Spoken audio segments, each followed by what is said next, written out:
Meu nome é Cíntia Domênico, minha formação é em dança e eu trabalho hoje como artista multimídia, com dança e novas tecnologias.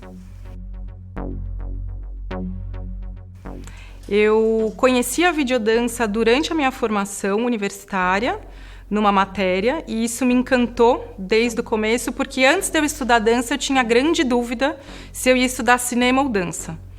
E quando eu decidi por dança e descobri que existia uma linguagem que unia essas duas paixões, para mim, assim, foi o suprassumo da vida. E aí, logo na faculdade, eu comecei a me dedicar já à produção de videodança e comecei a produzir. É uma linguagem que é uma linguagem muito nova, né?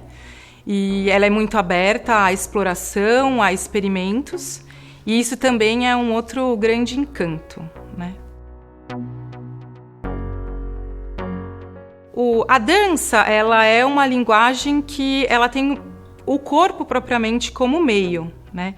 Quando a gente tem o encontro dela com as novas tecnologias, a gente abre para possibilidades estéticas que o corpo sozinho não alcança.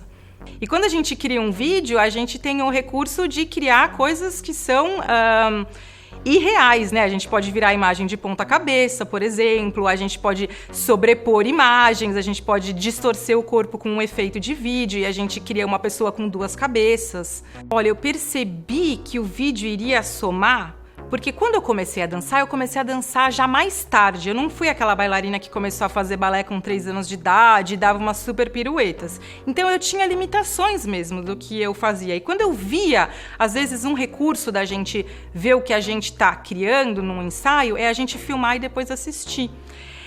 Quando eu via aquilo em cena, assim, gravado de jeito aberto, eu não gostava. Quando eu comecei a testar, usando ângulos diferentes da câmera e depois editando, eu comecei a criar uma dança que eu gostava de ver. E aí aquilo mostrou para mim que mesmo eu não sendo a melhor bailarina do mundo, com a melhor técnica do mundo, eu poderia criar danças que eram muito interessantes. A videodança ela surgiu no início do século XX, né, 1900 e pouquinho, e com uns irmãos Edison em Nova York, quando eles começaram a fazer os primeiros testes de câmera. Até então não existia câmera. E aí eles convidavam bailarinas para dançarem para a câmera. Se você entrar na internet e pesquisar Irmãos Edison, você vai ver esses primeiros registros. Eu acho que a videodança a gente pode dizer que é o encontro da dança com as tecnologias, né? Existe uma forma de entender que é o encontro dela com o vídeo. E aí, por exemplo, um videoclipe que a gente assiste na TV, a gente pode considerar que é uma videodança, né? Mas também o encontro dela com a programação de computador, a gente também pode considerar como um trabalho de videodança.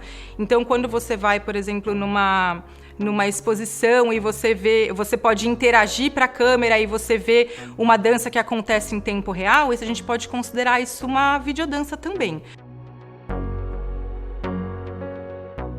Existe sim uma diferença entre o que é uma videodança e um simples registro de dança.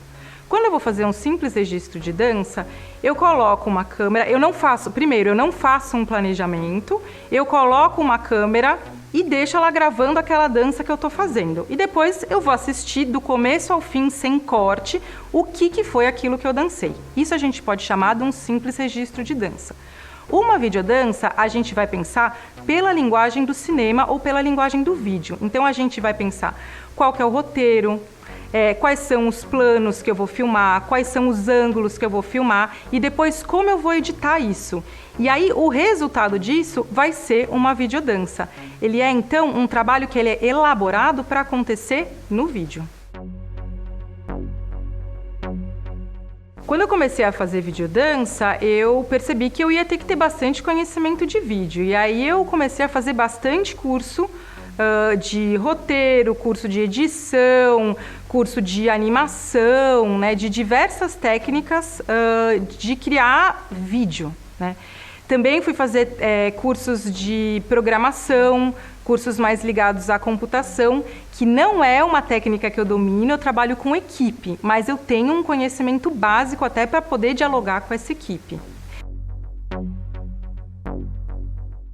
Quando eu comecei a fazer videodança, eu fazia tudo sozinha. Eu pegava a câmera, eu filmava, eu editava. Mas depois eu comecei a perceber que isso era muito limitado, que se eu trabalhasse em equipe, eu ia deixar o meu trabalho mais rico. Porque quando eu chamo, por exemplo, um fotógrafo de cinema, ele tem uma visão de cinema que certamente ela é maior e mais apurada do que a minha. Quando eu trabalho, por exemplo, com um músico, ele certamente vai ter muito mais conhecimento do que eu para contribuir para trazer uma trilha sonora. E assim por diante, figurinista, o roteirista. Então, o que eu fui aprendendo na minha trajetória é que no trabalho em vídeo, quanto maior for a sua equipe, mais rico vai ficar o seu trabalho.